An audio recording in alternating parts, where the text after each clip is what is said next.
In Orkney, we used to have an expression, "I'll be hour with the moon," meaning that I would come and visit you when the moon is full to light my way.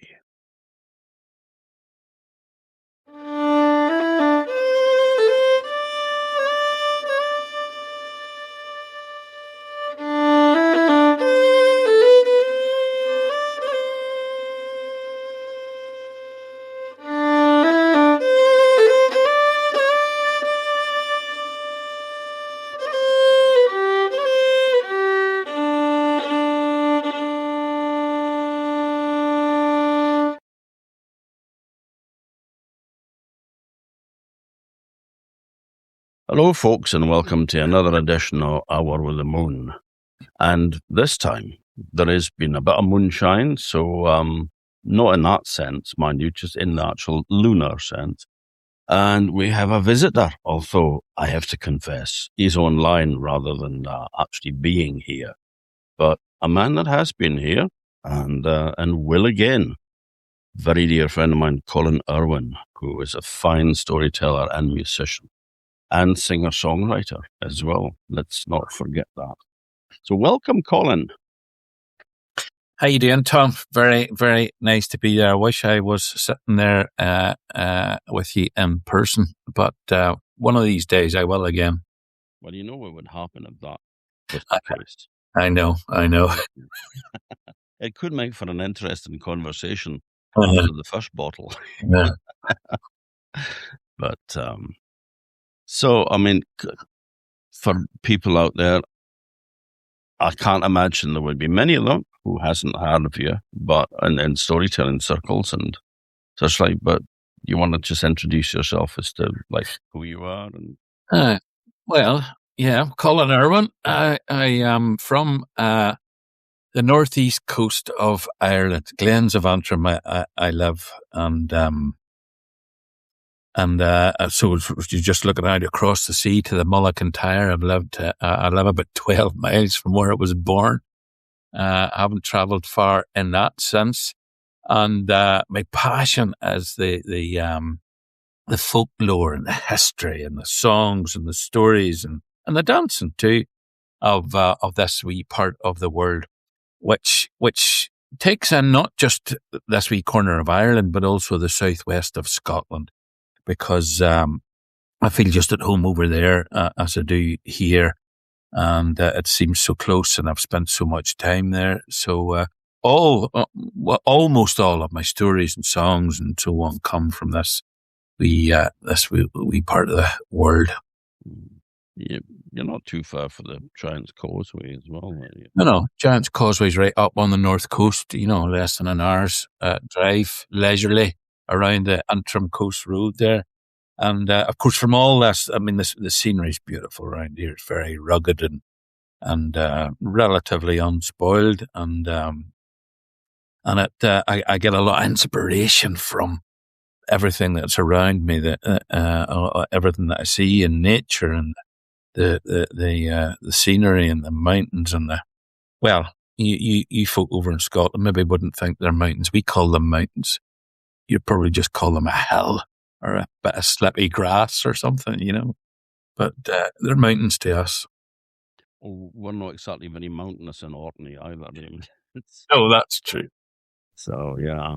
But, I've had the great fortune a couple of years ago to traveling around that area with you, me and Rhonda.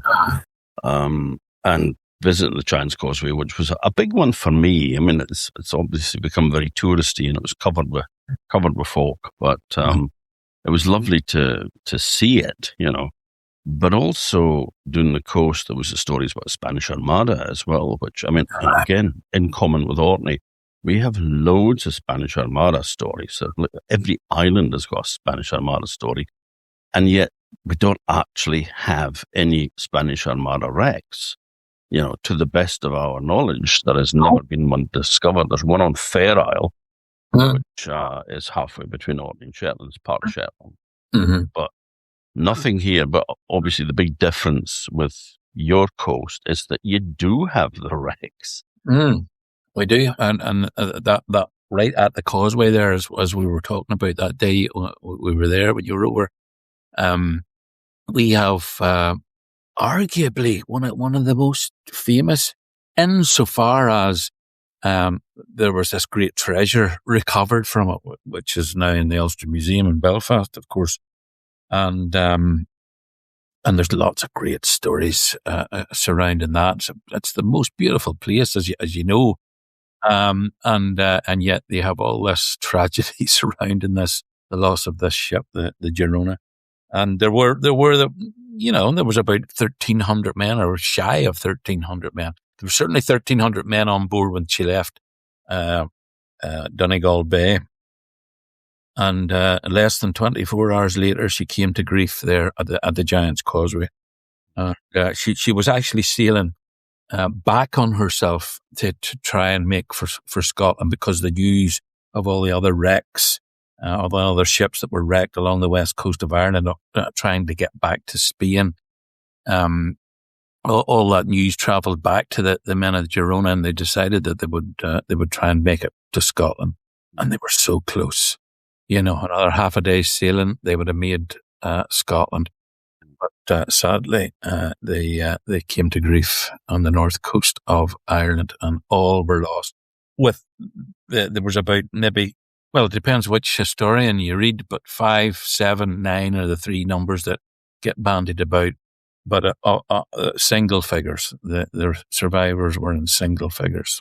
Mm-hmm. So, but what happened to them?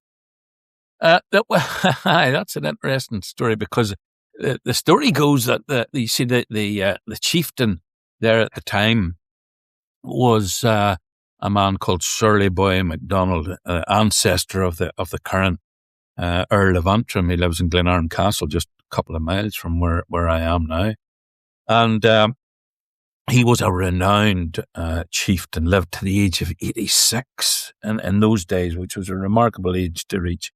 And his castle, his seat of his power then was at Duluth, the ruins that you saw on the north coast when you were over that time, Tom.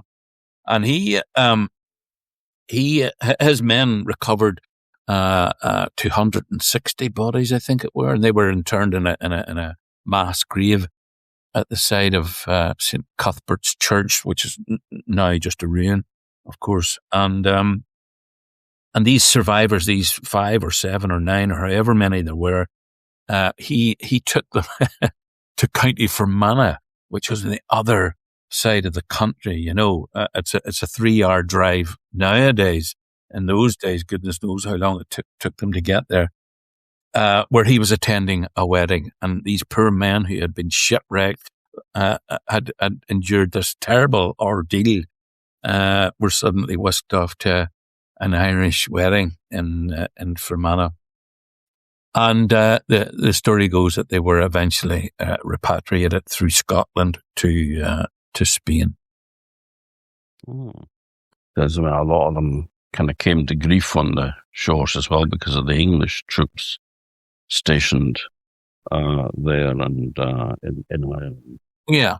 Well, the ones on the north coast here, they all were lost to the weather, to that storm that night when the Girona broke her back on Lachada Point, just east of the Giant's Causeway. But down the west coast, certainly there were thousands of Spanish sailors survived being shipwrecked, only to be executed, either bludgeoned to death on the sands, or hung, or put to the sword by Irish clansmen who were claimed to have been carrying out the orders of the English governors. That is disputed by some historians. Some would say they were acting out of greed and their own their own impulses to rob these poor men of their clothes and any valuables they had. You see, because a lot of these men were carrying gold and silver that they had been paid in advance for partaking of the Spanish Armada. But the it was only on the north coast here and in Donegal, places like Donegal Bay, where the chieftains, the local chieftains in Donegal, it was McSweeney Banach. He was similar to MacDonald insofar as he detested Elizabeth I, and that they were very active in their their opposition to the English and to Elizabeth I.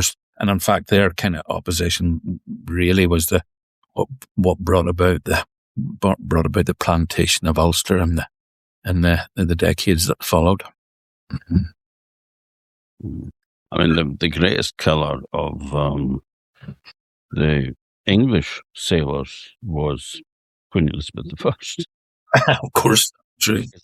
Unlike the Spanish being paid in advance, they weren't paid at all, these guys. And the ships went back and they were just sitting around in the harbour. And the guys couldn't leave it, because if they did, it would be seen as desertion and they would forfeit any wages that was due to them. And then there was fever, there had been like typhus broke out on the ships and people were dying, at an alarming rate. But everyone that died didn't get paid. They didn't get any, payment in arrears for services rendered. The family got nothing. If you were dead, you were dead, and that was it. And so it was to her benefit to just sit and wait for the sailors to die so she didn't have to pay them, And it's, well, I mean, it probably, maybe not her personally, but it would have been she would have been consulted about this. She wasn't the sort of person that would just let people make decisions and act unilaterally. So, but it was obviously a decision made there that it would be the cheapest way is just to let the guys die and then problem solved, which seems quite a horrible sentiment, since these guys just saved your neck, if the Spanish had landed as it planned to. Yeah. I think that the Spanish had known quite how poorly the English Navy was provisioned and armed. They think things might have turned out slightly differently. I mean, notoriously, Queen Elizabeth's Navy were very poorly looked after. And I mean, they were very low on ammunition and so on. And really, when you read everything all around that whole episode, of course the Spanish were very poorly led. They were led by these men who had no sea experience whatsoever. If they left it to the sea captains instead of these appointed admirals, things probably would have turned out much different. But also the weather was very much against them. They had very very poor luck as far as the weather was concerned. Yeah, absolutely. I mean, the stories in Orkney, a lot of them revolve around treasure as well. On Papa Westray, they said that there was a treasure buried at the only part of the island where you couldn't see the sea from it. And it seems it's about 4 miles long and maybe a couple of miles, or a mile and a half at the widest point. It would be difficult not to see the sea for somewhere. But there was another one on Graemsay as well. They always say that there was this treasure was buried somewhere about hands with the kirk, which was obviously much, much later, centuries later, for that area. And there was an old lady that I knew who, she was a bit fey, she had the second sight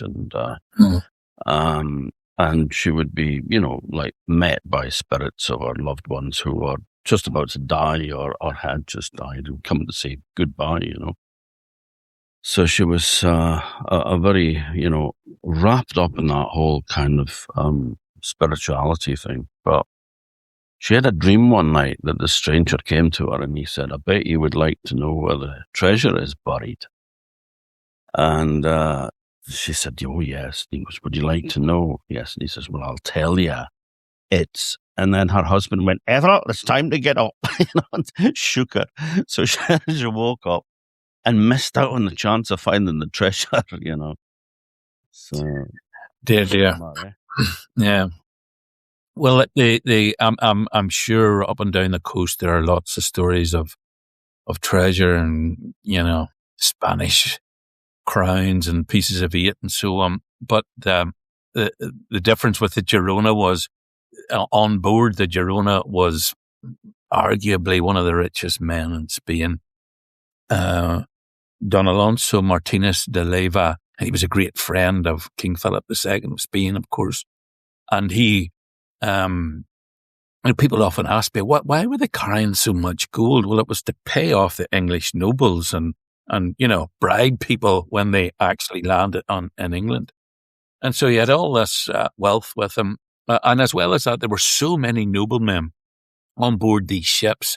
And of course, in those days, they dressed themselves in all their finery and their brooches and their gold necklaces and chains and so on. And so, a lot of these men were aboard the Girona, and when she went down, that all went with them. And of course, very famously wasn't recovered until 1968. Because that chieftain, Surly Boy MacDonald, he misled the English governor. When the English came asking where the Girona went down, he directed them, further along the coast. And said that he had recovered 3 pieces of brass, which was 3 cannon, of course, and some other bits and pieces, and but that was all. But he clearly recovered more than that, and obviously knew exactly where the Girona went down. But because of his sleight of hand, as it were, for many years, it was unknown really where the Girona went down. But the story behind how it was actually discovered is great. There's a professional treasure hunter man by the name of Robert Stenwa, who is not long dead, actually. A Belgian treasure hunter, great friend of Jacques Cousteau. And between them, they developed the aquilung. But anyway, he came to the north coast of Ireland in 1967, I think it was. Anyway, looking for this, trying to find the Girona. Of course, no one could tell him exactly where it was. And the story goes that he got this map out and he's, looking at all the place names and there's this, and none of the local historians or anyone could just pinpoint where this thing was. And he asked about this stone had a point, and they said, "Oh, well, that's just Irish. It's Gaelic. It means long, flat stone." And then just beside it, there was this little cove, and on the map it said, Port na España. And he said, "Well, what does that mean?" And they said, "Well, the place of the Spaniard." And he said, "Well, why don't we look there then?" And they went out. The story goes, they just went out, an inflatable, straight down. And there it was. And they brought these gold coins, didn't tell anyone, of course, and got all their licenses and permissions in place, and came back the next season and straight down. And there it was. Now, I mean, it wasn't just sitting there for 400 years waiting to be discovered. It had all the coins had fallen down and through the rocks, and they moved some huge boulders to find all this treasure. It was quite an undertaking, especially then, 50 years ago or more.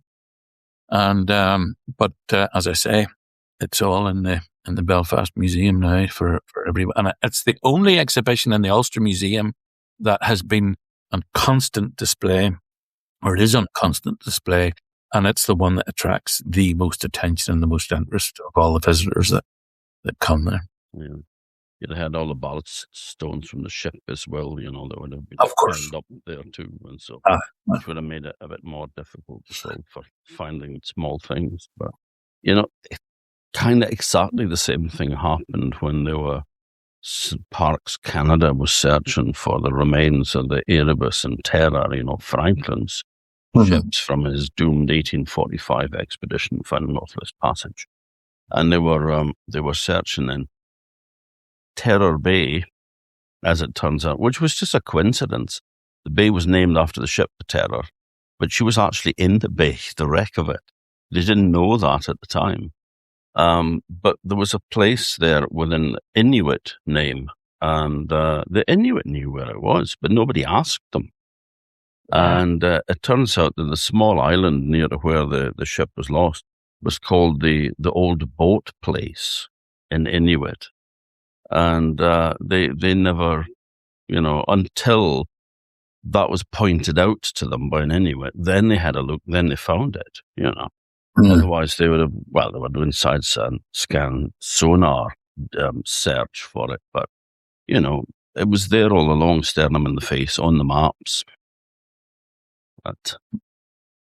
But apart from Spanish, which, it's a fascinating story there. I've always been fascinated with the Armada story, and, there's the element of what if, and just the, I used to get this at school, and the teachers at school used to tell you the biggest lot of shite, Well, that the ships had been built specially for it, and they were so big that the cannon ports just fired above the plucky little English ships, because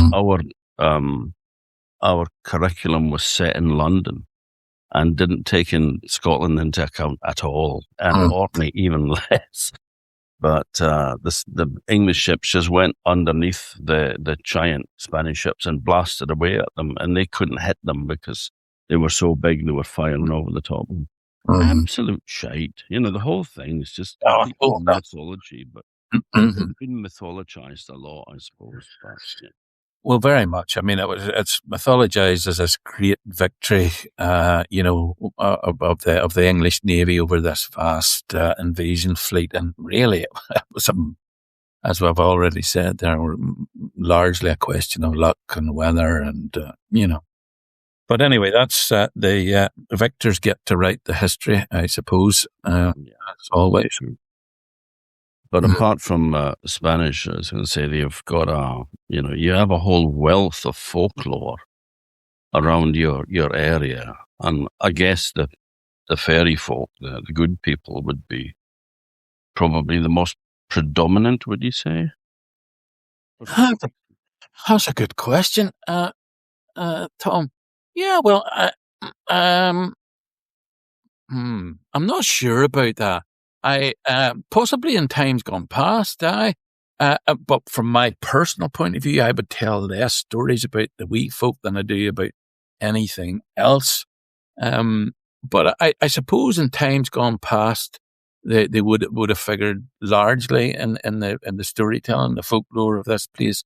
But I have this wee booklet that it was written in 1830, or published in 1830. And it was written by a British Army officer who was stationed over here to oversee military works and the military roads and so on.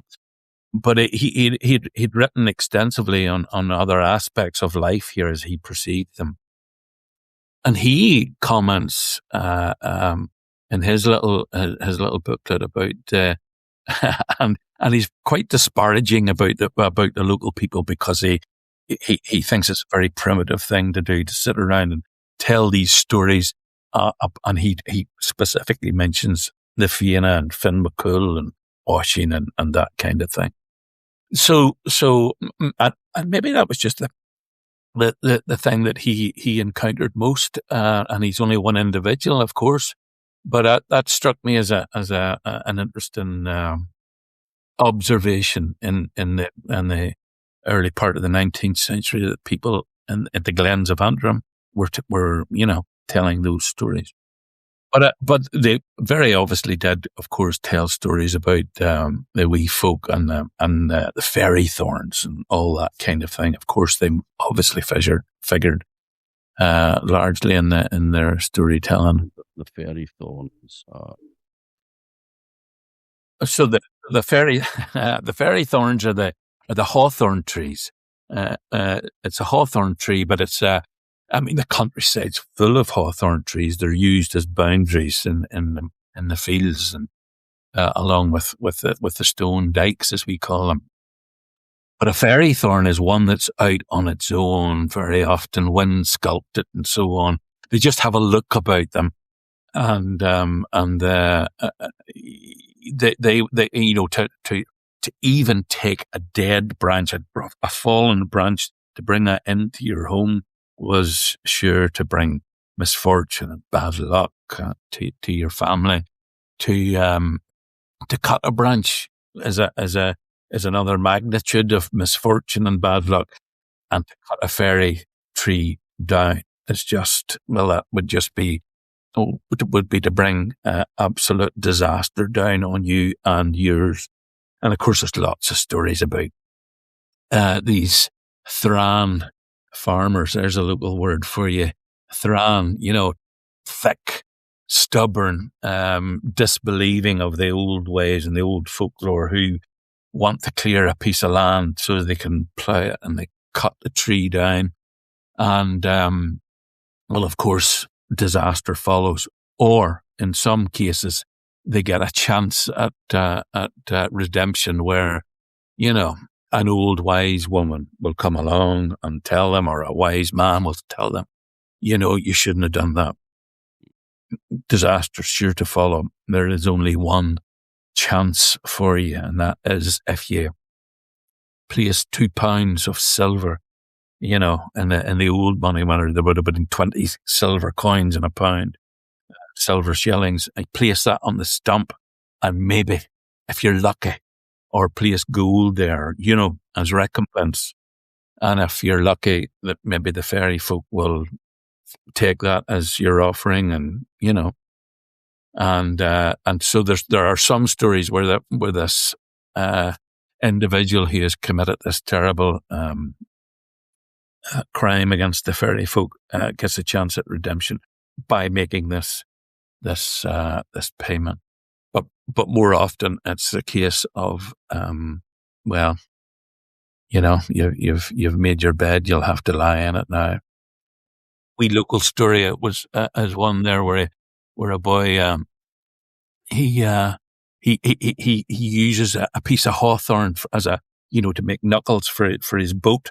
You know, hawthorns are really hard, durable timber. And he cuts a piece of this to fit into his boat. And, of course, he always takes very careful to take other people out in the boat with him, and the fairy folk, wait until he's, his guard is down, as it were, and he's out in the boat on his own. And of course, he gets caught in the storm, and that's the end of him, you know. So, yeah, there are lots of variations on this one theme, of course. And then of course you have all the other stuff about the, you know, the pot of gold and all that kind of thing, and people coming across a wee fairy, or a leprechaun is the word that gets often used more down the south. Now, I would say we would, I wouldn't have heard that growing up. Leprechaun wasn't a word I would have heard so much growing up. But anyway, you know, that people catch them unawares, and then, you know, they know you've got a pot of gold. If you tell me where the pot of gold is, I'll let you go. And of course, the wee fairy or the leprechaun, he outwits his captor by saying, well, you know, if you tie a ribbon around that benweed, or, you know, something like that, and go and get a spade and then come back, let me go, and then, you know, where to dig. And then when they come back, of course, there's a ribbon tied around every benweed in the field. Benweeds that, I'm not sure what the proper name for it is, or the English name, but it's the yellow daisy-like flower that you would see growing in great profusion in some fields. I'm sure you have it in Orkney. You must. Ragwort. Ragwort, that's the very one, Tom. Yeah, ragwort. Poisonous to cattle. Poisonous to cattle. That's right. That's what you would very often see it in fields there, and the cattle I'll go in around it and so on there. And it used to be, of course, years ago, farmers got fined if they didn't cut the benweeds down in their fields. I don't think that happens anymore. But certainly it used to be, you used to see more of it in the countryside than you do now. When I was a kid, they if you had those in the field and you were cutting the field, for hay, we would, you'd go through all the bales, because you'd have to kind of what we call taste it out. So broke it up and made it, sort of pulled it up, plumped it up a bit so that the cattle could eat it, because it's compressed into into little rectangular blocks. But, we'd have to pick out, any of those things dried in it. We would have to take them out, and because otherwise it would be fatal to the cattle. I remember hearing that, with silage these days, it just goes in, and I did hear a few years ago about a farmer that lost a few cattle through ragwort in the silage. Okay. And I knew it was poisonous, and but when it's standing in the field, the cattle just go in, graze in, and it doesn't seem to bother them. But there's also, if you pull it up by the roots, very often you get a wee beetle grub that's right in at the root. I don't know what species it would be, but it's great for fishing. You put that hook and into the river there. Trout find it very difficult to resist them. So the old ragwort has a use after all. But what other kind of creatures do you have in your area? Like I said, you had the fairies and all that. There's loads and loads and loads. Well, no, not as much as maybe in in other parts of Ireland. I mean, you've got lots of, you get the pucka and all those kind of things that wouldn't be overly familiar with them in this part of the world. You've got the selkies and all over in Scotland, and of course up the west coast of Ireland too. But a lot of the stories around County Antrim, East Antrim, and up onto Rathlin there, it would be more mermaids would replace the selkies in the folklore for some reason. I mean, there are a few selkie-like stories. But generally speaking, it seems to be more kind of mermaid characters than selkie, and I think they just, in my opinion anyway, they seem to come from the same root, and I've read all kinds of theories of how these come about. The one that tickled me most, the one that I found most interesting, I can't remember the name of the author, but he theorized that in the past, perhaps in the long distant past, Inuit or Eskimo, as we used to call them when we were at school, but native Inuit people strayed to the shores of Scotland and Ireland in their skin canoes, dressed in seal furs, and you can imagine the awe of someone seeing someone coming from the sea to their shore in a skin canoe, a seal skin canoe, and stepping out of that dressed in seal skin and taking those seal skins off to be human-like, just like them, although slightly different as well, do you know? And I thought to myself, well, maybe it's possible. Who knows? And I just thought it was an interesting theory, completely impossible to prove or disprove, of course. But I thought it was interesting nonetheless. They all are. I mean, I'm familiar with the book, and personally, I don't buy it. No. There were stories here from the kind of mid to late 1600s of Finn men, as they call them, being seen in their skin boats, and going at tremendous speed, and there was stories about local guys, in their yawls, setting off after them to try to catch them, but they outran them. They were much faster and more kind of agile in these boats. But there was a kind of a mini ice age, as it's referred to at that time, where the temperatures dropped dramatically, and the Thames froze over. They would have markets on the Thames, and so did that mean the ice sheets increased and these guys were driven further south? Because it's recorded from a couple of different sources, and there was also said to be a kayak preserved in the kirk in Bury, St. Lawrence Kirk, and it was like hung up in the rafters, and there was a fire there in the 19th century, and it was destroyed in that. But there is an absolute beauty of a kayak in Aberdeen. There was a lovely museum there, the Marshall College Museum, which was an anthropomorphical museum. And it was lovely. I mean, it had a tremendous collection from around the world, but they also had this beautiful kayak with all the native clothing from an Inuit who had arrived in the harbour in Aberdeen in a exhausted condition. He was helped out of his boat, utterly terrified by everything that he's seen around him, which must have been like, going into another realm altogether, and died soon afterwards. And this was all his clothes that was preserved. And I think that was maybe 1700s.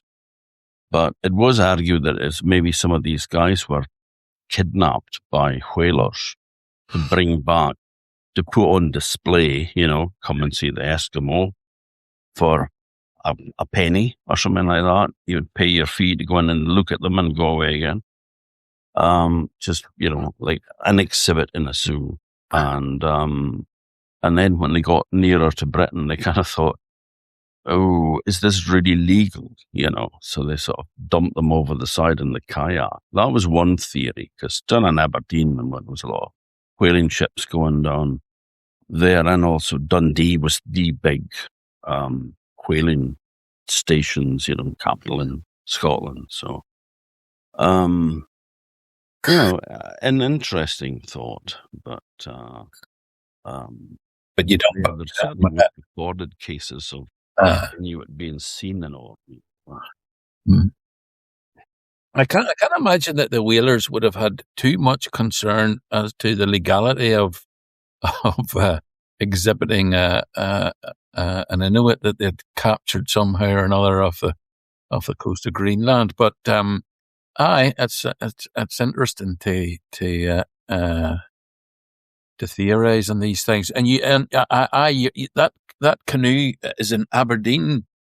Gosh, I'm just back from there last week. If I'd have known that, I would have had a look. That museum closed years ago, and it's never been reopened. Oh, really? Okay. Yeah, so you wouldn't have been able to go and see it. And I went there when my daughter lives in Aberdeen, Josie. So we went by there the one day, and I said to this young woman, "Is the museum open?" "What museum?" "Well, your museum up there." She goes, "We don't have one." And I went, "Oh, you do. There's the anthropology museum." No, we don't have a museum. And I said, "Look, it's like through that, the glass door." I said, "Well, look, it's up there and on the left." And she went, No, it's not." And it's like, it fucking is. I know it. I've been there several times. But she was just like, no, doesn't exist.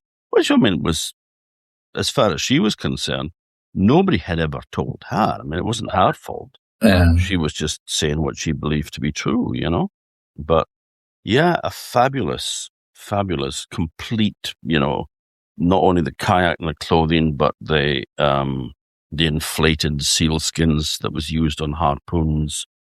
When you harpoon something, then it's trying to dive, and you've got this big inflatable bag pulling you back up to the surface. And it also meant that whatever you had harpooned wouldn't sink, So, yeah, wonderful display. But really, really sad that museum has not been open for quite a lot of years. Mm. And so where would all those things go to then, Tom? They're sitting there. It's now a sort Storage. of research centre. You can go and look at it. Mm-hmm. I know a friend of mine was trying to borrow some pieces for an art exhibition, and was turned down. So, which, I mean, depending on the condition of it, would be fair enough, because you don't want to move things around too much if they're fragile, But still, it's such a shame, because it really was just one of those little 19th century museums that had a bit of everything. People were donating things from around the world. There was a mummified cat, I remember, in there that looked like a toilet roll with a cat's head stuck on the top. It was some amazing things, but like you said, it's all closed up, sadly. So, Marshall College, if you're listening, I'm sure there's a lot of folk out there who would really love to see that museum open again, because it was considered such a treasure, So, tourist industry and all that. Yeah. Aye, well, as I was telling you there, I was up that neck of the woods just last week. I was over with Ruth Kirkpatrick, and when we were talking about selkies and so on, we put Ruth put a proposal into the Scottish Storytelling Festival, as you probably know, about in celebration of David Thomson's classic, The People of the Sea, 1954. It was published. And she does a story in it that I'm sure you're familiar with, which has its roots in Orkney, and I do one from which tickled me greatly, from County Mayo, a selkie story. But that book has to be one of the best I have ever read. It just ticks all the boxes for me, And it's I'm sure you've read it yourself more than once. It's just a beautiful, beautiful thing. It's a real delight to be doing those stories in it with Ruth, Yeah, I've got a first edition copy that I got from a local artist, Sylvia Wishart. Well, it was after she died, actually. It was passed on to me. And, but yeah, I mean, it's a tremendous resource. It's kind of part travelogue, part probably fictional story intertwined with it. About mullica beans, Mary beans, as they call them, which I've got two upstairs, actually, which a friend of mine found on the Outer Homes in Stromness, just across the bay for here. But they were always, they're a seed from the Caribbean. Yeah. That gets washed up here on the Gulf Stream. And, the belief was that if you held it in your hand while you were in labour, it would ease the labour pains. Right. So it was thought to be a blessing from the Virgin Mary. So it was. So are yours the ones with the little the cross in them, Tom? These ones aren't the ones with the cross in them. They're flat, but they're shaped like a flattened heart. I have. Well, I've. There must be 4 different species. I've got a huge flat one. I've got one that's kind of heart shaped. There's another one which I don't have, but a wee lad found one on Rathlin Island up on the north coast there just 2 or 3 months ago. It looks like a hamburger. Yeah. One of those was found up on Rathlin there 2 or 3 months ago with this wee lad. I saw it on social media there.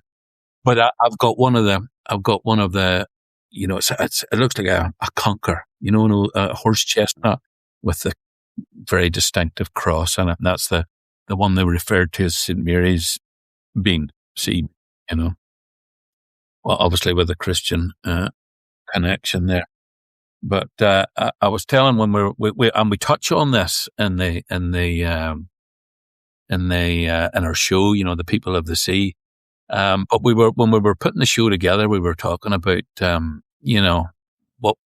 what we wanted to include in it, and of course it was the case of we've only got an hour here, so it was more what we're going to cut out here, and so we were bringing a wee bit of personal stuff to it. as well. And of course, Ruth has the connections with Orkney, with her. I think it was her grandfather was from Orkney, and she had aunts. Anyway, she used to go there every summer. Her father took her up there and with the family, and they visited their relations there and stayed for a few weeks in the summer every year. Yeah, they're at Burnside, which is just up the brae for here. It's on the way out of Stromness. It's a big, tall building, a farm, so it's, it's not far. Yeah. So she was able to bring in her sort of personal reminiscence and weave that into this story. Anyway, I've got wee bits and pieces woven in from my boyhood and from where I live and the seals and so on. But this doesn't end up in the show. Didn't end up in the show. But I was telling Ruth about it. I was in West Africa a lot of years ago, 30 years ago, in Gambia, and I'm walking along this beach on my own, and there's these couple of wee lads, and they're running up to me and they're gabbling away in their own language. Of course, I couldn't understand a word, and I couldn't talk to them. But anyway, and the wee lad holds this sea bean up, and of course, I wanted this thing, So I'm calling them over, and they're dashing over to me, and then they're running away again. They were just looking for a bit of fun, as I would have done at that age. You're looking for a chase, But anyway, he comes up, and eventually he comes close enough, and I said, can I see the thing?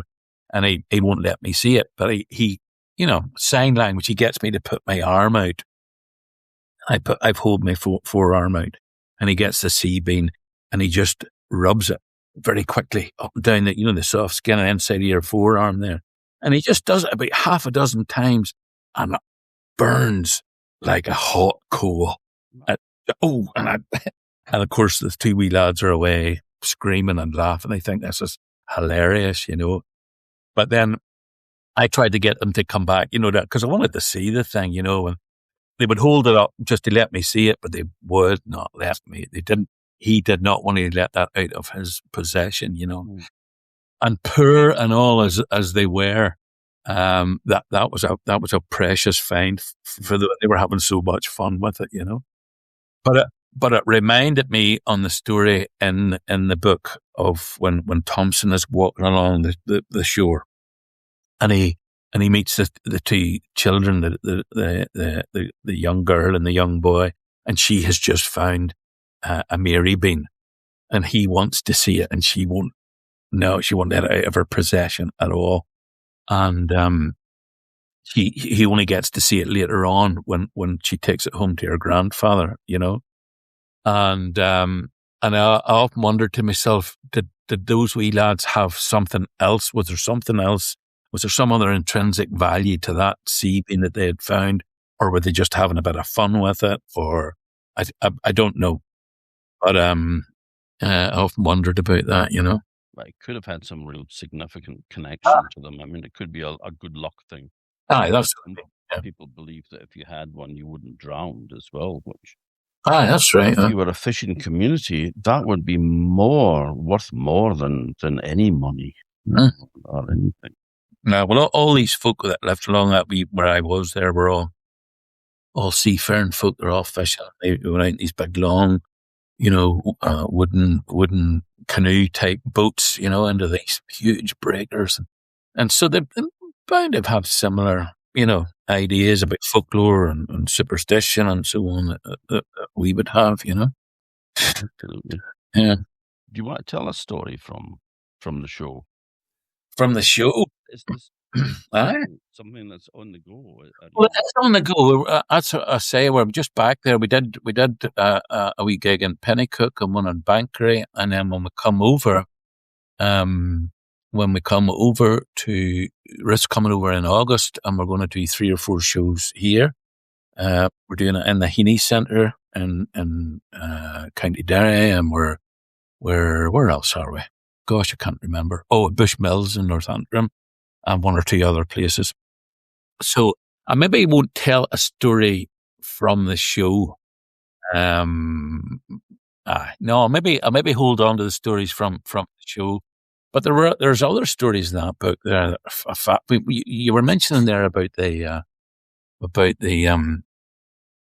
sea being, a woman and in the throes of agony and childbirth would have held on to one of these things, and it was supposed to ease the pain. But another thing came into my head there when you were saying that. I mean, the wee fairy darts and the axe heads.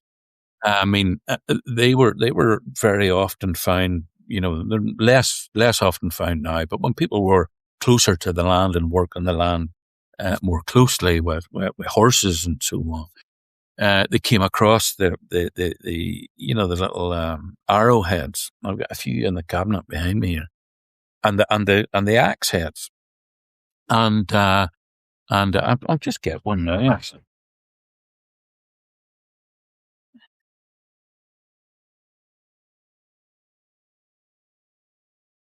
There's a wee arrowhead there.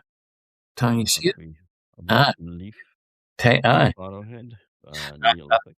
This one here. Now, I got this from a boy who said, you see, very often these things were found and they ended up in the hands of either some of your local wise women or men, and you see these things here were very often the axe heads, were believed to have been what was left over when a lightning bolt struck the earth, and if you had one of these, they had similar powers to one of those Mary beans that you're talking about there, where if a pregnant woman held on to them, or if they were passed around her waist 3 times, it would ease her labour pains.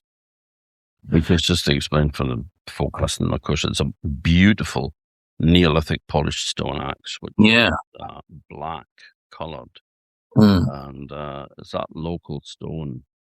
Well, now you see the story with this one here is when these people found these here, if they didn't end up with some local wise woman or the like, they very often ended up in the hands of a local schoolmaster or a minister or a priest, or in the case of this one, this was said to have ended up in the hands of Lord Antrim, who later gave it to a school, Charterhouse School in England, and it was subsequently, decades later, it was auctioned off with a lot of possessions from this school, and somehow or another, it found its way into my hands. I got it from an antique dealer because I liked the story and I liked the idea that it had originated here, So that is all I know about that stone, and I've yet to get it up to the museum to see if they can shed any light on the story or what it's made from. And the wee arrowheads, there's lots of folklore locally here, and this is a wee flint, worked flint, similar kind of age to the axe head there, and they used to be turned up by the plough very, very often. And it was said that these boiled in milk, in cow's milk, and with certain herbs, the names of which are lost to me, certainly, taken as an infusion by a woman after she had given birth, helped to let her milk down, among many other powers that they had. So I find these wee objects absolutely fascinating. We have exactly the same story here with the stone axe. Yeah, they were believed to be thunderbolts as well. Mm-hmm. And I hadn't heard about it being used for, help in childbirth, but what they used to do was they would build it into the gable end of a house above the fireplace, so that it meant that I suppose maybe the old saying about lightning never strikes twice, in the same place. Aye. And it's the thought that the house would be protected from being struck by lightning if it had one of those above the mantelpiece, above the fireplace. But it was usually built into the wall. So, and with the arrowheads, the elf shot, and they were used by the fairy folk if you got too near the mound. But they didn't have a bow and arrow. They used to just fire it off their thumbs, and kind of ping it at you. And if you held one in your possession, if you owned one, then you would never be hit by elf shot again, protected. But there was a man that claimed that he was too close to a ferryman once, and he saw the shadow of the ferry or the trow here that shot him. But he just got the sudden pain in the back, and he was laid up with it for a while. So, but if you had anything like that in your possession, you'd be safe for another time. Yeah. You had to watch out with the wee sods. But you had a story you were brewing up. You had a story you were brewing up for you. No, I want to go back just momentarily there. You saying that to flick them off the thumb. I suppose that would explain to people, or they rationalized that to be the case because they only found the arrowhead. They found no shaft or, Yeah. Well, that would explain that, wouldn't it? I was going to tell you a story. I'll not tell you one from the book there, or from the show. Sorry. But let me see. What will I tell you? I go back to the sea beans again. There is a story in the book, in Thomson's book, and it's about that very subject. And it's about a man, and we actually do talk about this briefly. We touch on it in the show. We were talking about possibly expanding that story out, and we might yet to make the show longer for other venues. But there is a story in the book where a man is drowned, and he has a sea bean in his possession, in his waistcoat pocket, and his son finds it and finds him and finds the sea bean the following day. And of course, then the quandary in their minds is, how could this man have drowned, with this thing that he treasured so long and so dearly, believed it to be his protection against drowning. And there is no real explanation for it in the book, but as we talk about in our show, it just could be that the man was a fool. He was greedy. And you see that the lead up to his drowning is that he kills too many seals. He takes more than he can hope to deal with. He risks his crew and his boat to get these seals, and of course comes to grief because of that. And despite the protection of the sea bean, he doesn't benefit from its protection because he's just too greedy and too foolish a man. So I think we'll probably extend that story out a wee bit at some point. But you want a story? You want me to tell you a story? Okay. Let me see. Well, we'll stick to the theme of the sea and selkie. There is no themes with me. It's just no. In fact, I'm the scourge of storytelling festivals because we've got a thing about this, that, or the next. This is the theme, and then I go, oh, that's nice, and then completely bloody ignore it and just tell. I find that very difficult, that whole theme thing to abide by. But I also I think that you can shoehorn anything into a theme. If you've got a story in your head, you can connect it in some way to whatever the theme is. But yeah, I tell you, when I was over in Orkney, you asked me to tell this story, and we didn't get round to it. I never got to tell it, and I know you love it, and I'll maybe tell it now. You know the one about the Rathlin farmer you had mentioned. Rathlin is an island off the north coast. Aye. It's the most northerly inhabited island in Ireland, and it happens to be off the County Antrim coast.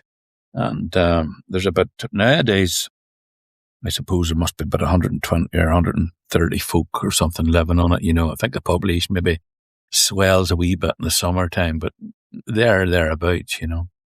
But anyway, that story is about a young fella, a boy by the name of John McIntyre, farmer. And he's just come of age. He's just turned 21, and he lives in the wee bit of a farm with his widowed mother.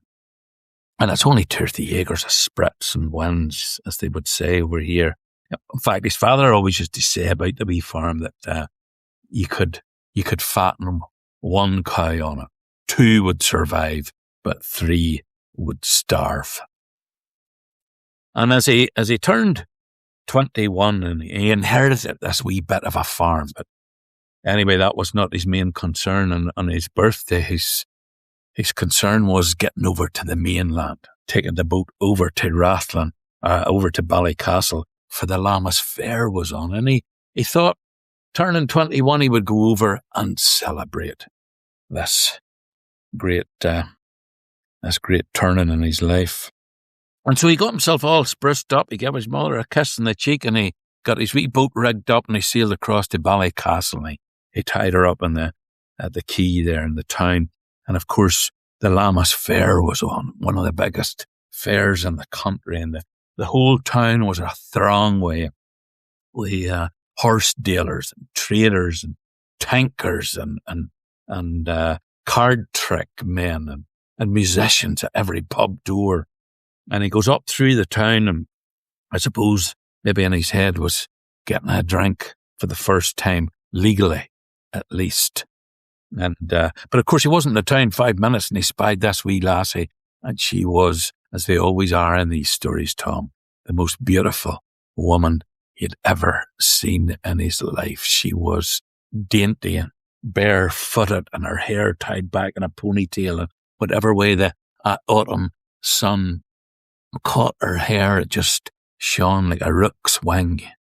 And he tried to get up closer to her, you know, and while she moved on from stall to stall, he kind of followed her. And as he was getting closer, and he was just about to speak to her, and he heard this voice, "Nancy, Nancy." And he looked across the road, and there was this older man calling her over, and she just skipped across the road in her bare feet. And John, well, he took the man to be an uncle or a father or something like that, you know. And anyway, he followed them on up the street, and he heard them talking to one another, and he knew right off that they were travelling folk, and they were there to sell horses, you know. And anyway, he got close enough and brave enough that he spoke to the young girl. "Morning, miss. Are you selling horses today?" he said to her. And she looked at him, and she said, "Aye, we are. It's my grandfather selling. He says if we get a good price, we'll maybe stay for a day or 2. And that made John's heart leap, of course. Well, eventually he spoke to the old fella himself. He took his cap off, and he bid him a good day. And, "Will you be needing any help with the horses today, sir?" And the old fella looked him up and down, and he thought he could make use of him, you know. And he said, "Aye, well, maybe tomorrow when we're selling the horses, maybe you could give me a bit of a hand. But sure, why don't you come out to our camp in the night? We're camped out along the commons, and you can have a bite of meat with us. Sure, we'll see what happens." And the old fella he thanked the old fella very much. And that evening he went out along the commons out of the town, and he found where they were camped. The old fella and his granddaughter Nancy, and there she was stirring a big black pot, and they welcomed him in around the fire. And of course he knew that as a guest to the travelling folk, he would be well looked after, treated like a king he would be. She doled him out a big bowl of this lovely rabbit stew, and he dunked his bread in it, slurped away on this stew, and it was great feeding. And the old fella was watching him. And whenever he had finished his stew and he caught the old fella's eye, the old fella says to him, "Tastes good, doesn't it?" "Does indeed, sir." He said, "It's the open air. Everything tastes better in the open air. Your grub, drink, even the air itself is better." And then he took out a bottle, this crystal clear stuff. Of course, John knew what it was right away. "Do you know what it is?" "I do indeed, sir." "Would you take a wee drop?" "I would indeed, sir." And he poured John and himself out a tumbler full of good poteen. And they took a sip or two of it. It was queer stuff. And they fell to, the two of them, and they took out this bottle of poteen and they told old stories and sung songs. And the crack was made. And then the old fella brought out a fiddle and he started to play. And he could play the fiddle. Beautiful tunes, slow airs, jigs, reels, hornpipes. And then he said to John, "John, give us a song there, son, will you?" And John took a wee sip from his glass. And he started to sing. "My young love said to me, my mother won't mind, and my father won't slight you, for you're like a kind." Boys, John could sing. Nancy could sing too. She could sing like a lark. And when she started to sing along, why, John, the harmonies wove in and out through each other. It was just beautiful. And whether it was the poteen or the lovely night that it was, or the two of them singing together, but two big tears welled up in the old fella's eyes and they rolled down his cheeks. Well, they passed the rest of the evening drinking poteen and singing and playing, dancing. And eventually they rolled over into their beds and the fire went out. And they rose early the next morning. John got himself gathered up, and Nancy, she was frying herring in a skillet with oatmeal. And when they'd had their breakfast, they got up and they took out the horses and they combed out their manes and they took grease from the skillet and they mixed it with soot from the fire and they blackened the horses' hooves and they got the campsite tidied up and themselves into shape, and away they went up into the town. And John led the old fella's horses for him. And he ran them up and down the street, and the men gathered and the dealers, and there was a lot of spitting and slapping of hands, and the deals were done. And the old fella sold his horses, and he got a good price for them. That evening they went back out along the commons, back out to the campsite, and they got the fire rekindled, and Nancy, she made a bite of meat, and after a story and a song or two, the old fellow was tired, and he went on into his caravan. And before he went to his bed, he said to Nancy, "Now, Nancy, morning comes quickly. Don't you be sitting there half the night, girl." "No, another a while, Granda," she said. And the old fellow went on into his bed. And the two young ones, John and Nancy, they sat by that fire and they put a blanket around them, and they chatted and they talked and they looked at the stars, and maybe a wee spark jumped out of that fire into their hearts. Anyway, they spent the night together, they there underneath that beautiful Lammas sky.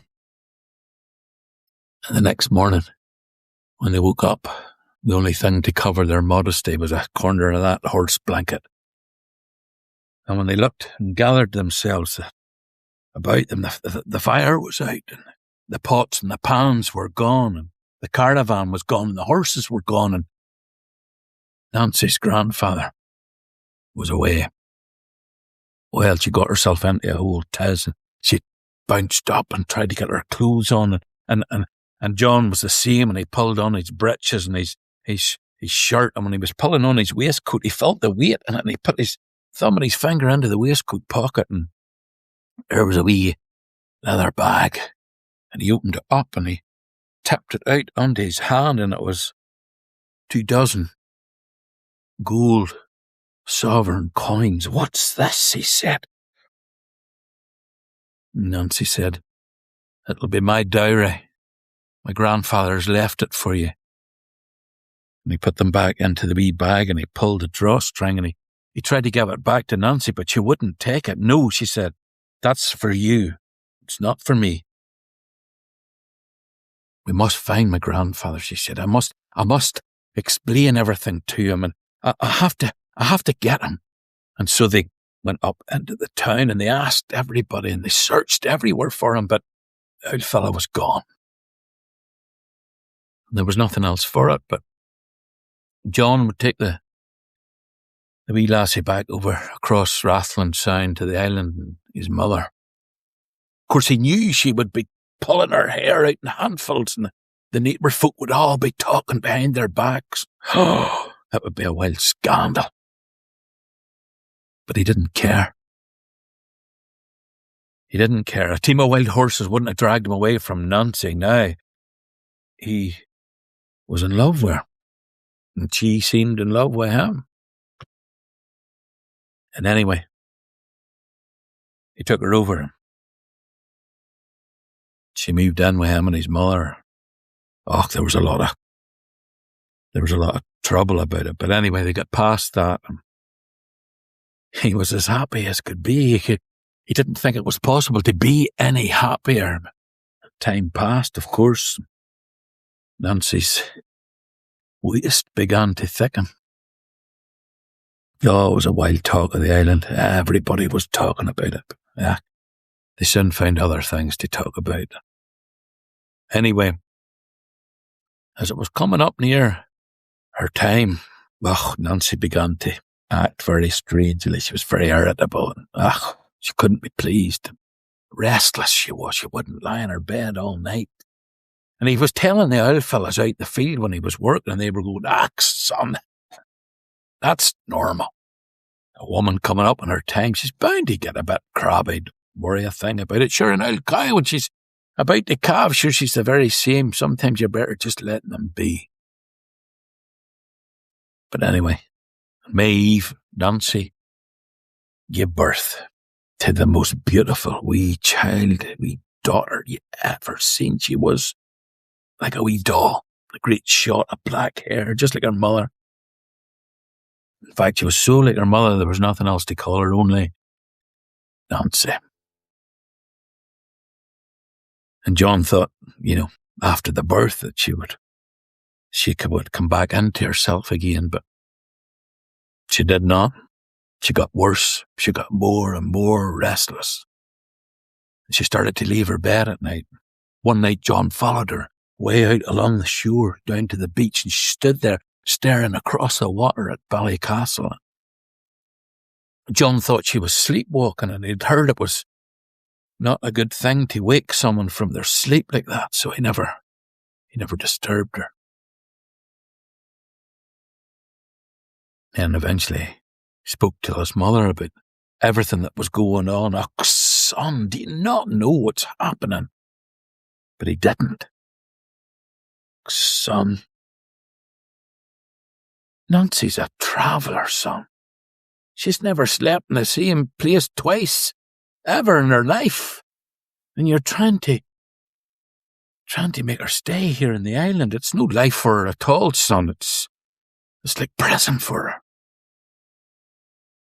Son, do you not remember when you were a wee fella? Do you remember your father?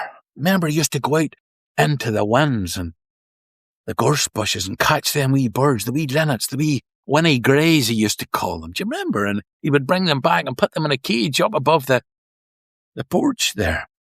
And they would sing. Oh, how beautiful they sung all spring and all summer. Do you remember?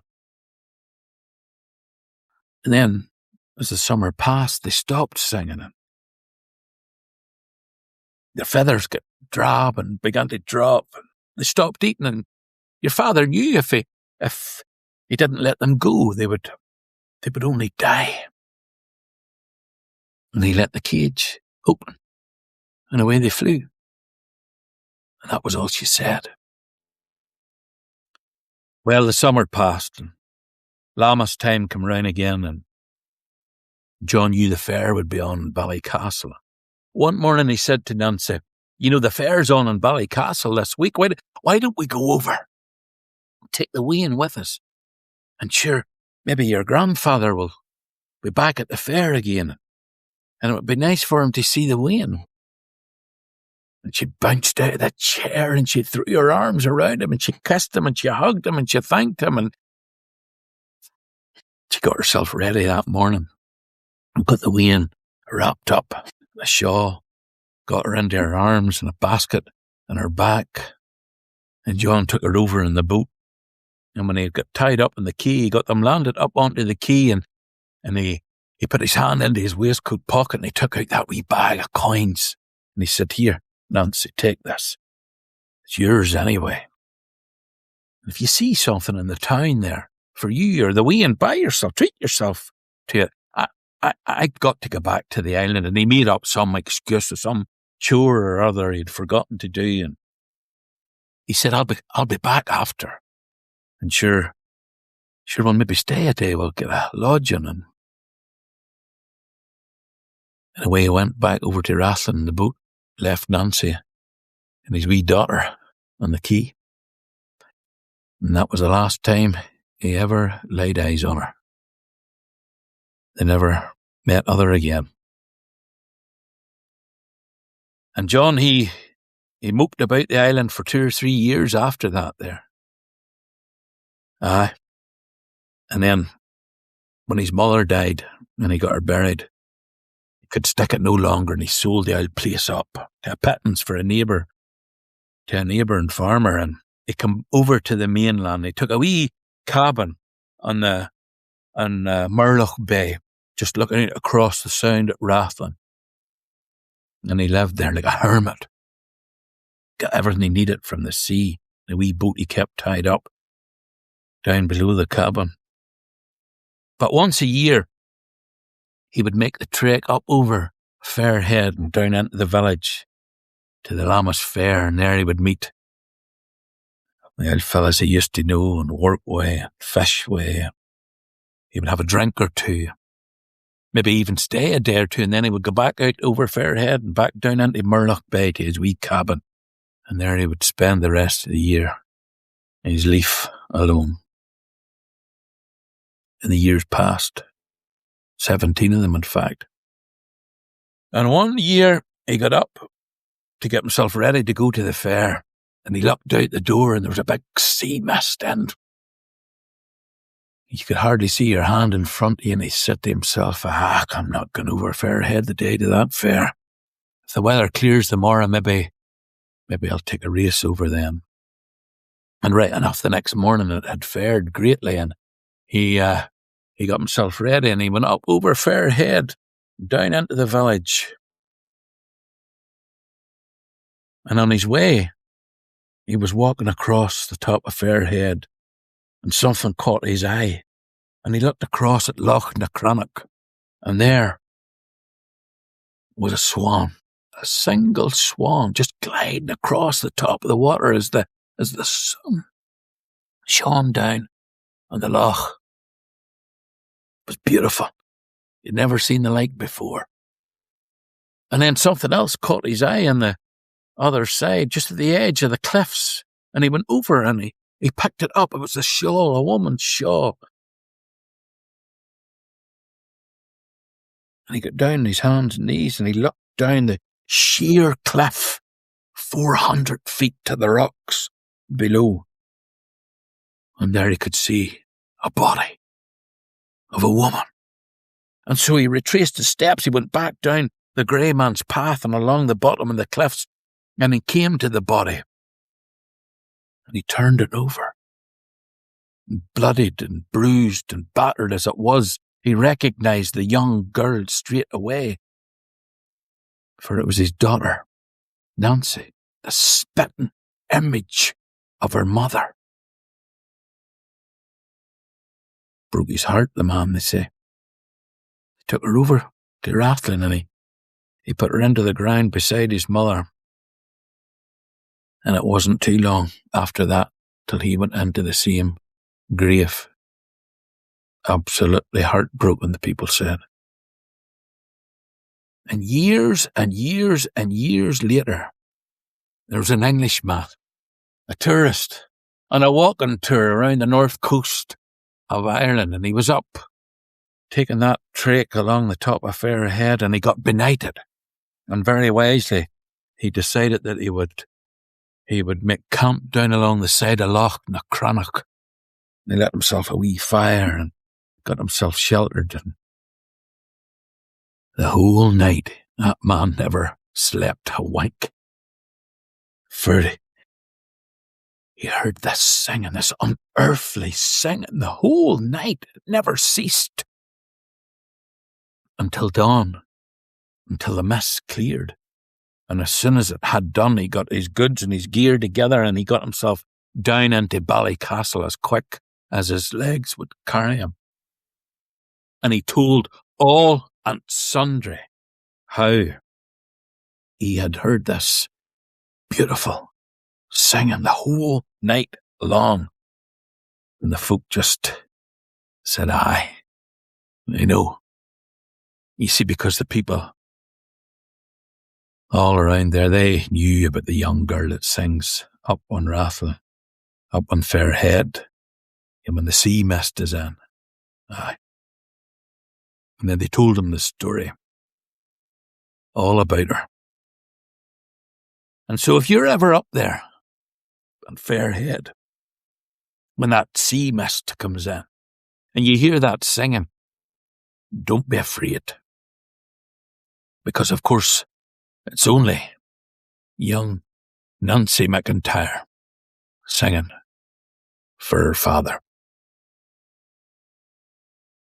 She stepped away from me, and she moved through the fair, and fondly I watched her move here and move there. And she went her way homeward with one star awake, as the swan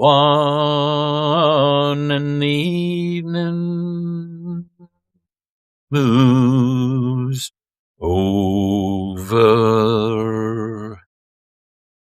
the lake.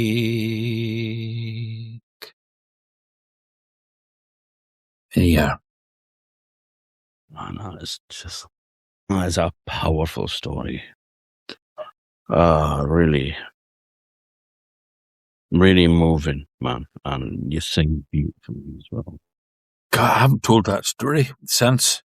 I told it on Fairhead for an old video thing during COVID. That's the first time I have told that story. So I like it, I must say. I must tell that more often. It's very sad. That's the only thing. It's very sad.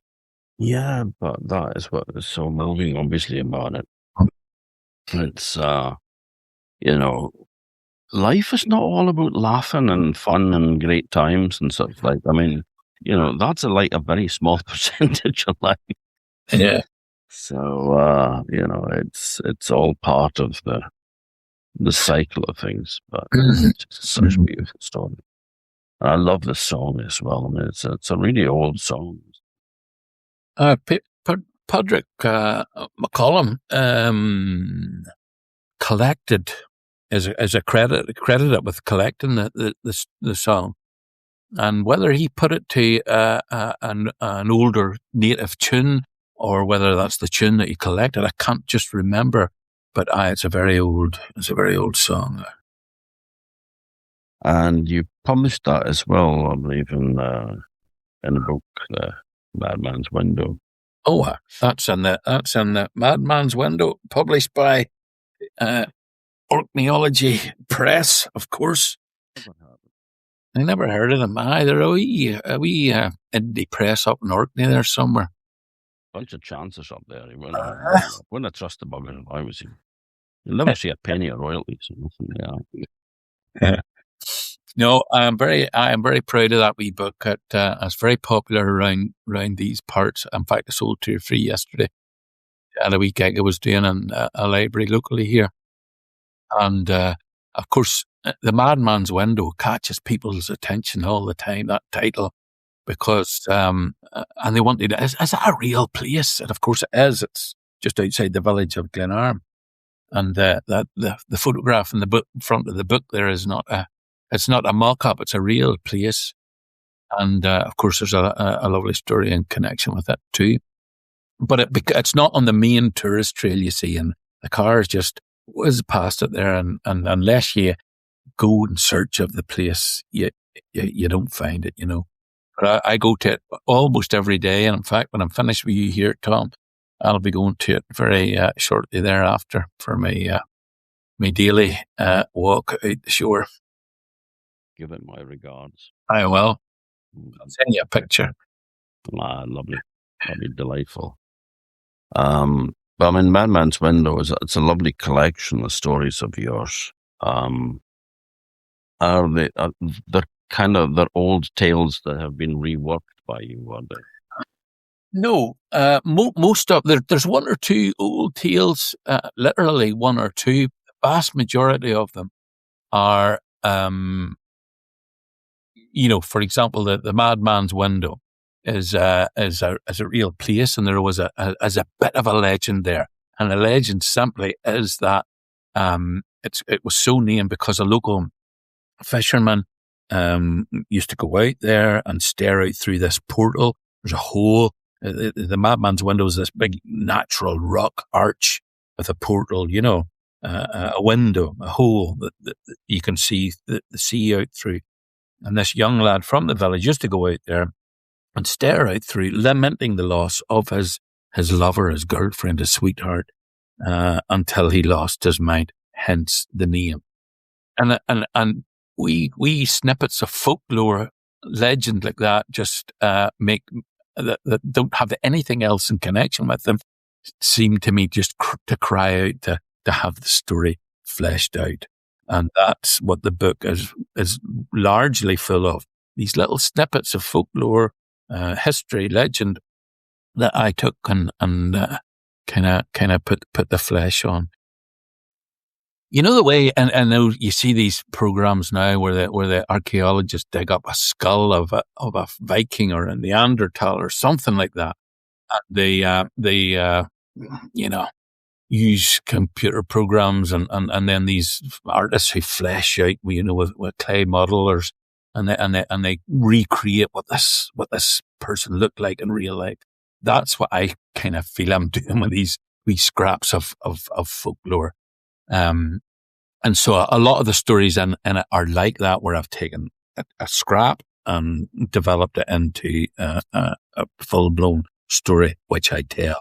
For example, The Madman's Window. There are others that are just, I suppose you could say they're just original stories. But what I have done is I've not gone outside the local folklore, local superstition, that kind of thing. So there are no dragons in the book. There are no other, I haven't taken anything from any other part of the country or the world. Do you know what I mean? It's all, I haven't gone outside the parameters of local folklore. You also had another 2 books out by different collectors of stories, where you've sort of worked those up into a couple of books as well. Aye. Well, the first one was the Iron Hag, and that was a collection of stories. There's this man, he's dead and gone many years ago, called Sam Henry, and he was from the north coast of Ireland here, about an hour away from where I am now.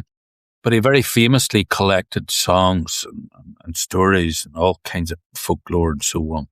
And he reminds me a wee bit of Robbie Burns. He was like a pensions man, a customs man, that sort of ilk.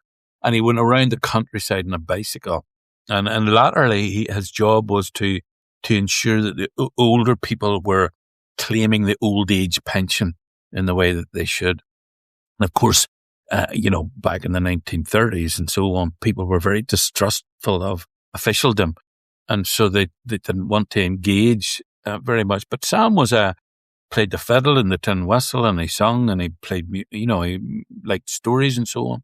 And so he would use that as a way into these, because people were far more welcoming if you had a fiddle in below your arm rather than a folder of papers, And so he would wangle his way into these people's kitchens, and through story and song and stuff, he would, the official work came after, but he would get stories and songs and stuff from them, and very often he would scribble these down. But then eventually he moved on. He was one of the early broadcasters when BBC started broadcasting here, and he worked for a newspaper called the Northern Constitution, and people used to send him, songs and stories and so on. Anyway, his archive, when he died, his archive was handed over to a local museum by the family, and there's some 14,000 individual items in this collection. But the girls up in the museum there, Rachel particularly, she went through the entire thing and digitized all this stuff. And anyway, I got there very famously, there was a book published called Sam Henry's Songs of the People, and there's about 746 songs or something in this book. Fabulous resource, and I've been using it for many, many years. And but then I got the gig of going through all that and trying to find the stories. And I found quite a few, but I'd restricted it mostly to these stories. And in my research, I discovered, which the museum were not aware of, that in all likelihood, all of these stories came from one source, which was a lady called Katie Glass, who lived on Rathlin Island. And Sam used to go over to Rathlin Island all the time from Ballycastle. And he loved this old woman, and clearly, and he recorded a lot of these stories. And the book consists largely of that collection. And being Rathlin Island, having such a position on the north coast there, and having a lot of seafaring traffic from Scotland and other places in the world, there's quite a variation in the stories. I mean, some people have commented on, I see you've got there's some English stories in that there. The stories travel with people as well, And so, but anyway, Sam had these all in his collection, and they all went into the book. And Sam was a bit of an academic, and he mixed up a lot of folklore. There was a lot of stuff from ancient Greek mythology and so on, and he just threw everything into these stories. So I teased them all out, got back to the basics of the story, and reimagined them for this book. So that one's called The Iron Hag, and the one, and I'll probably never get another gig like this ever again, was I was over on Rathlin promoting that book, actually. And at the end of the gig, this lady came up and she said, "You won't know me from Adam. My name is Mary Cecil." And as soon as she said her name, I knew exactly who she was. She was the wife of a man called Tommy Cecil. And Tommy was a born and bred Rathlin Islander. Mary is actually from Scotland, but she had some roots in Rathlin in the north of Ireland here. But anyway, she was the wife of this man, and he sadly died in a diving accident. Tommy Cecil was an amazing character, absolutely amazing. He was a diver, he was a fisherman, he was a ferryman, he was a folklorist. He had this vast store of knowledge about folklore and stories passed down to him by a great uncle and his grandfather and older people on the island. And in the late 1970s, early 80s, the Ulster Folk Museum sent a folklorist, a professional collector, to the island. And the first person she encountered on the island was Mary Cecil, who invited her to her home. And over the following 3 or 4 years, she recorded Tommy Cecil, all these stories, which exist in an archive in the Ulster Folk and Transport Museum. And so after the gig, Mary Cecil came up to me and she said, could you take my husband's stories in this archive in the museum and do with them what you've done with these stories? And of course, I was absolutely over the moon. I'm delighted to have that opportunity. I applied to the Arts Council for a grant, and they funded me to do the work on this, which I did. It was genuinely, well, all my books are a labour of love, but this was just a fabulous gig to get, and I absolutely loved every moment I worked on it. And so the book was published. It all happened very, very quickly. Not least because Mary Cecil was quite ill at the time. There was grave concerns about her health, and I wanted to get the book out. I'm happy to say Mary is still with us and alive and well. And the book came out, and then last year it was nominated for the Catherine Briggs Award by the Folklore Society. Yeah. It was a great honour. I had absolutely no illusions about it going any further, because the Folklore Society and these annual awards, they don't award it every year because very often books don't meet their criteria. But this year there was 10 books. I think it was 10. Yeah, were nominated or shortlisted for the prize. But their focus is on academia. And they specifically mentioned that mine was, popular folklore, but a fine example of, so I was chuffed. And where the hell do they think the bloody academics get the material from? Well, precisely. Academic papers. Precisely. But anyway, I was very chuffed. I'm glad I didn't jump on a plane and go over to London to the event. I'd have been sorely disappointed. But I knew it wasn't really in the running to get the prize itself. What's the book called? The book is called. So none of these stories had a title, of course, because that's in the old storytelling tradition. They didn't have titles. It's only when you start to put them in books that you've got to kind of categorize them. So part of my job was to rewrite them, but also title them. And so there was one story in the book which I titled "The Man Who Talked to the Wind," because he talked to the wind, and the wind told him what the weather was going to be, and he was able to advise. And when I'd written a story, I thought to myself, that character is actually like Tommy Cecil, and so it became the central story in the book. And therefore, I ended up naming the book "The Man Who Talked to the Wind and Other Stories from the Tommy Cecil Archive." And highly recommend it. I mean, I highly recommend all your books because they're all brilliant. But I mean, that's a really lovely collection as well. I thoroughly enjoyed it. It's you have another couple as well. I mean, you were incredibly prolific. Still am, but well, I just went off and running there, and the history press were very accommodating. I because I'd stored all this stuff up for such a long time too, and I'd written to the History Press, 6 or 7 years ago or more, about a book called my idea for a book about all the folk tales from Dalriada, and they weren't interested. But after I did that one, then I tried them again, and they took it, So after the Man Who Talked to the Wind, I did this book called Dalriada Folk Tales. And Dalriada is an ancient kingdom, from around 500 AD, rose and fell very quickly.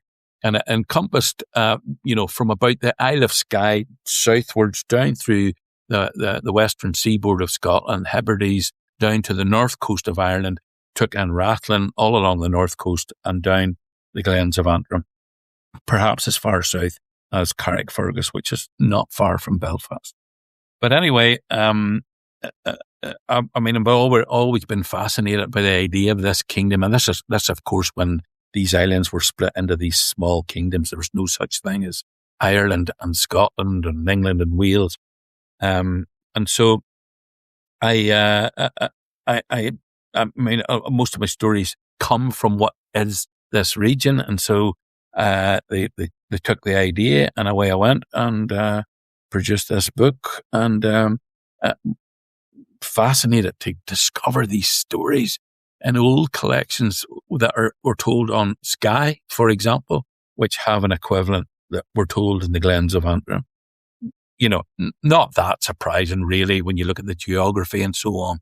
But I thought it was quite a remarkable thing.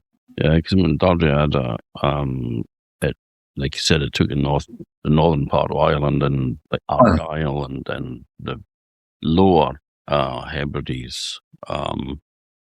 But that is where the people that had come from Antrim were the Scots. Mm-hmm. And that's where, there was the Picts in the north of Scotland. And you had your Britons at Clydeside, and you had your Anglo-Saxons from the central belt down part of the Kingdom of Northumbria. So there's all these different people. And of course, the Vikings up the north. What about me? So we were part of the Pictish Kingdom at some stage as well. So these, with the Scots came the Gaelic language. So all of that. And then, of course, they became the actual dominant force in Scotland, which took the name from this tribe. So, but fabulous collection again. It's Thank you, really, really good mixture there of well, it's not really a mixture of Scottish and Irish, because, like I said, there was no such thing as Scottish and Irish. No. It's just from that area that has got that connection to that whole area, So the stories were circulating within that. Yeah. Now, of course, they're geographically placed and on Skye and Mull and all that kind of thing. But in my head, when I was writing the book, that I didn't make that much of a distinction because it just seems so. This just seems so similar, and so you could tell any of those stories in any of those in that whole area there, and they would fit in very well. Yeah. Well, this is the thing, is we always think of things from a modern perspective. So, when people use the R word, which I think I've mentioned on these podcasts before, which really, really pisses me off, the R word is remote. Oh, you're so remote. And you go, remote from who? Yes. You are remote from me. We are all the center of our own little universe. London is remote as far as I'm concerned. But, there's things like you get programs like, the sort of Neolithic capital of Britain, and you go, they had no concept of capitals, and they had no concept of Britain, So you're just like a little regional group of people, your own little tribes. Anyway. And then you had I had written this book, the Scottish folk tales of coast and sea, which originally they wanted it to be like all of Britain. Mm-hmm. And I said, well, what about Ireland? Because, you've got collections of folk tales from Ireland as well as from Scotland and Wales and England. And so what about the... do you want Ireland in that as well? And they said, nah, we'll keep that for an Irish storyteller, I think. And I said, good thing. And I actually dropped your name in there. And, I knew you did. I'm very grateful for that. It sounds like you would have been on the top of the list anyway. Oh, I'm not sure about that, but anyway, they did tell me that you had recommended me to as one of the ones that might be suitable for that book, and anyway, I got the gig. And, that was another delight, I must say. Irish folk tales of coast and sea. And then I'd suggested to them as well, if you're getting an Irish person to do Ireland, why don't you get a Welsh person to do Wales and an English person to do England? Because all the stories that was coming into me were all Scottish and Orcadian and Ireland and such like. So that's what happened. They ended up 4 books instead of one. And but the Irish one is a real it's another little gem. And I had a lot of fun with that one because I did a lot of traveling with that one. It gave me an excuse to go to places that I hadn't been to, and a lot of places I hadn't been to for a long time. Yeah, because like your Scottish one there. I mean, a lot of the places, a lot of the stories are about the place. They're very much embedded in the landscape. Yeah. I mean, well, folk tales generally are. Well, actually, that's not necessarily true. I mean, you get the stories of like once upon a time, far, far away, in a forest, and but in Orkney and all, the stories are very much. That's where it happened on that mound there. No, not that mound. That mound. So very site specific. Same with a lot of the Irish ones as well, of course. Cracking collection as well, though, and I have to admit to being slightly envious because there was one story which came to my mind, and I thought that's such a brilliant story, and then I sort of like went back and looked for it again and discovered it was Irish, and I thought, bugger, I can't use it because it would be so wrong to then just say, well, I'll just change it to Argyle and nobody will know. Although there's a very similar one in that Rathlin collection, which and I can't help but feel there's got to be stories similar to that, and we'll maybe mention what that specifically is because I know what you're talking about. It's the Galway story about the old fella and the 2 sons out in the boat, and they have an axe and a hook and a knife to split the wave. Well, that story is from Galway, but I've definitely come across very similar ones, and especially that one in Rathlin, where there's a similar thing where they split the wave with iron, but also the wind. A fairy wind with an iron blade, so those are all just in my head, just variations of the same theme. They do occur in Scotland too. I don't have one, but there's one in Shetland. And again, it's a man that fell in love with a mermaid, and her father is against it, and so he raises a wind when they're at sea, and tells him that he will come after her and after him and conjure up a huge wave, and he has to throw this knife, and I think she gives him the knife. He has to throw that into the wave to save himself. And then when this is all happening, she's watching what's going on, and the wave is there, and it's towering over the boat, and he hasn't thrown the knife yet, and she worries that he's forgotten. So she comes up into the wave to warn him at the time that he throws the knife. and strikes her in the heart and kills her. So the father loses his daughter anyway, and he loses his love. End of story. But it's the same thing with throwing the metal into the wave. Yeah, that's true. And I often wonder about the origins of that too. Is it back to that old thing about the iron and the fairy folk and it's got to have its origins in that sort of that fear, which is does that have its origins in the arrival of warriors with iron weapons? It could just be the fact that you've transformed something which was one material into another, because you got a stone, you got bits of bog ore, and then you heat it, and then you extract metal from it. Yeah, magic. Like magic, and then that is seen as being more powerful than anything else that's come before it, which can protect you.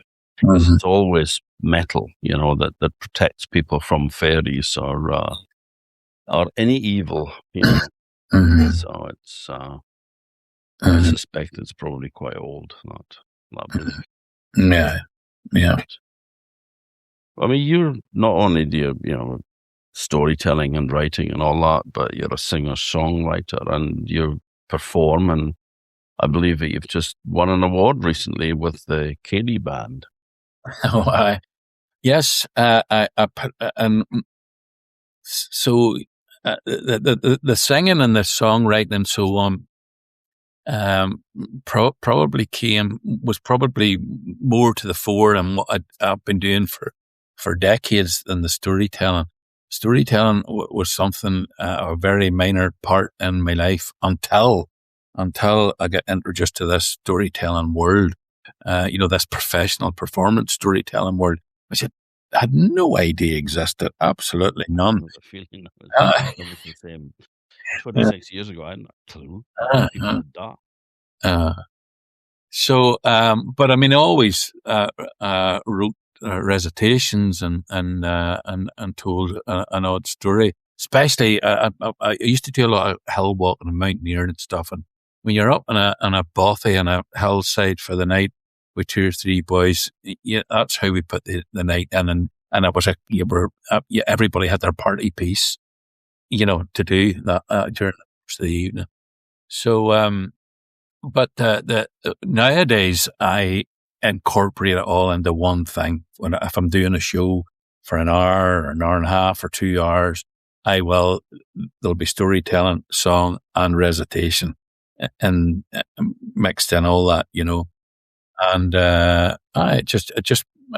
variation is important when you're doing this. You couldn't do an hour and a half of one story after another. I don't think you could anyway.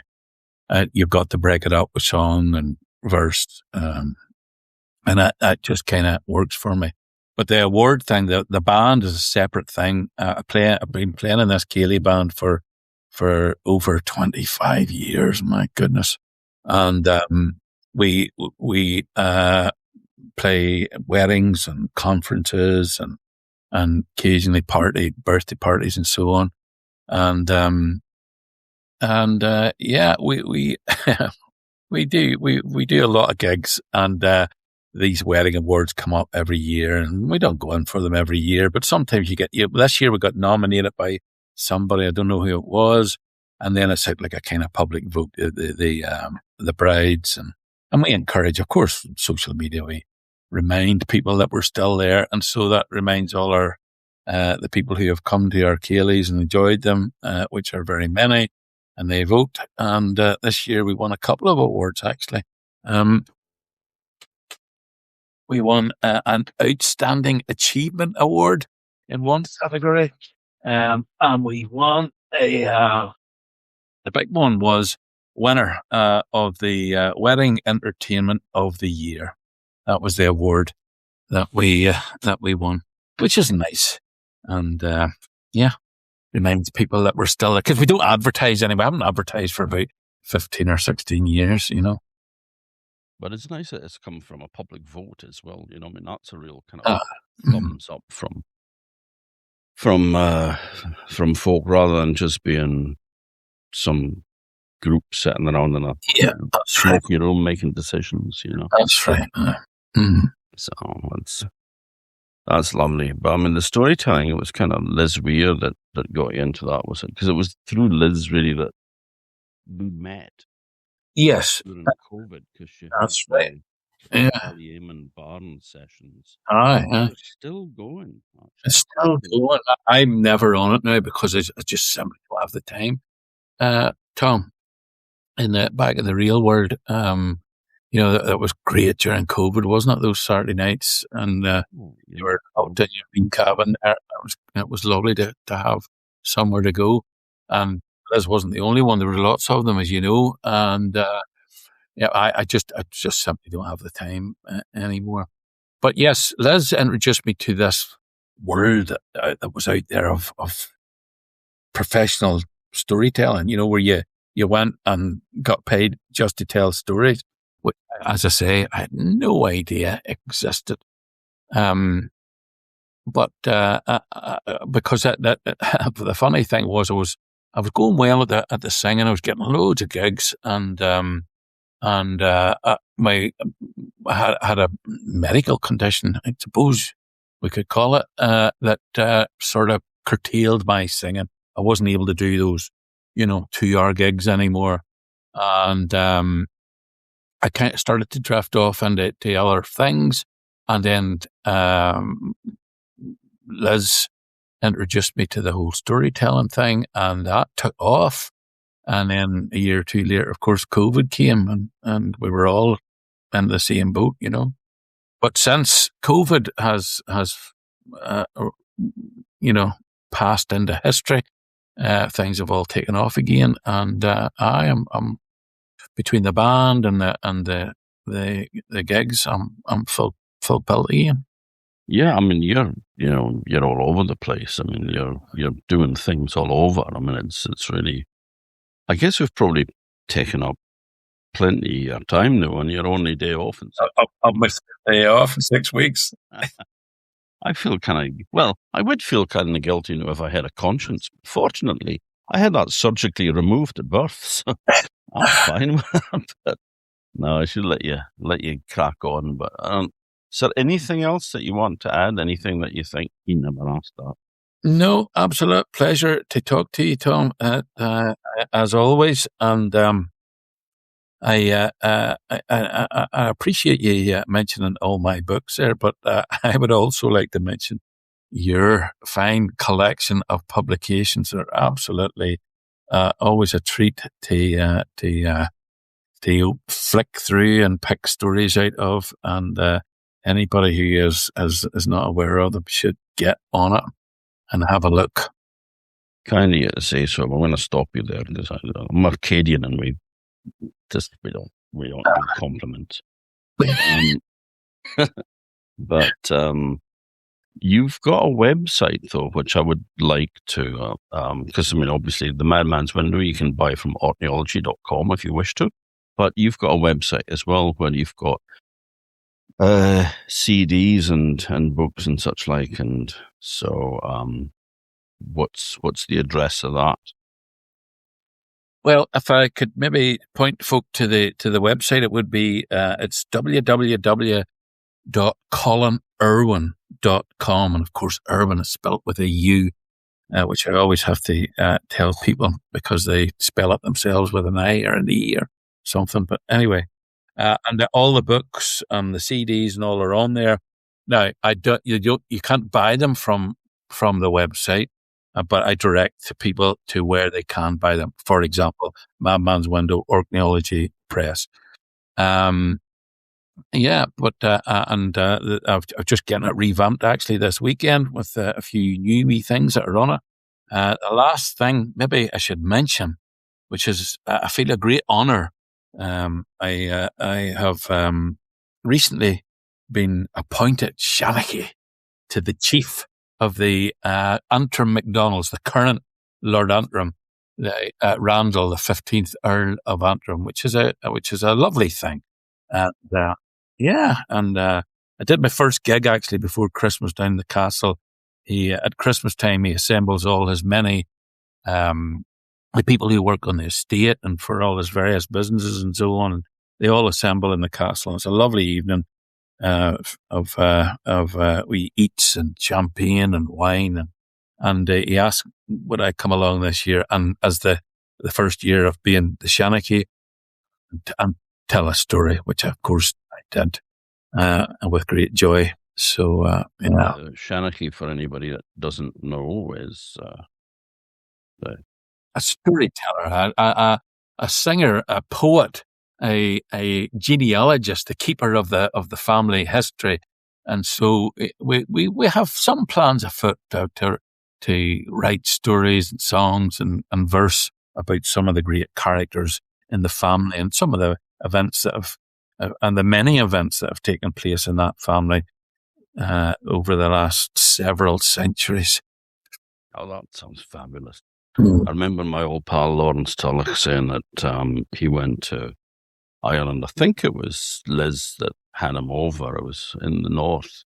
And went to this hotel and he was checking in, and there was this wee lassie, was like a maid, was sort of sorting it out. And she says, so, what are you here for your own holiday? No, he says, no, I'm here to tell stories. And she says, but Jesus, you're a Seanchaí, she says. And he went, well, yeah, I suppose I am. Very good. Quite an honour being a clan chief Seanchaí.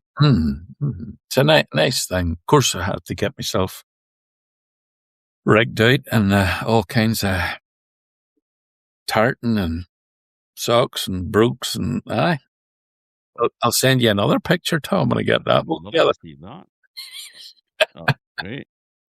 Sadly, I mean, as you can see me now, because we've got cameras on, obviously, people listening to this on the podcast can't see what we look like, but I was just like fucking jumper and jeans, pair of trainers. That's it.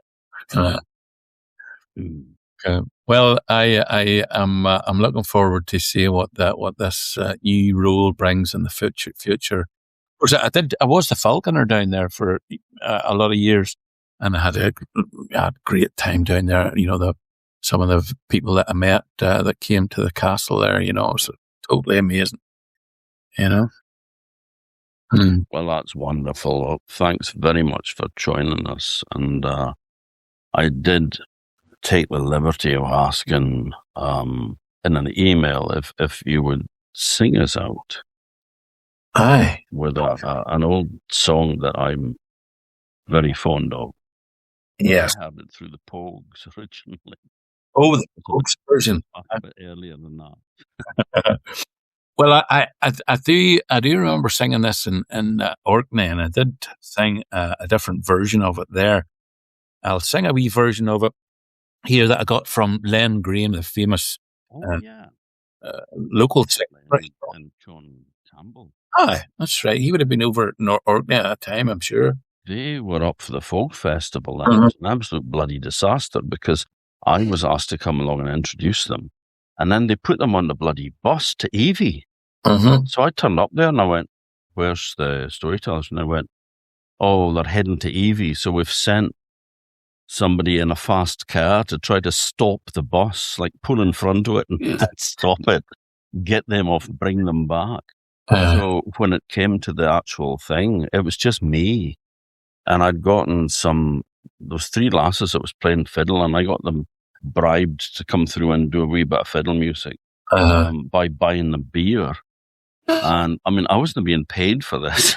That's me out of pocket, And they turned up, and like folk were starting to get twitchy, because they were like, we didn't pay, where's the guys we paid to see? So they came in, and then I was told that I only had them for like 15 minutes, and then they had to be outside to catch a bus to go to the last gig, I almost got lynched, but it was worth it because, God, John Campbell, what a storyteller. Brilliant. That man just had you eating at the palm of his hand. And I mean, Len is a great singer as well.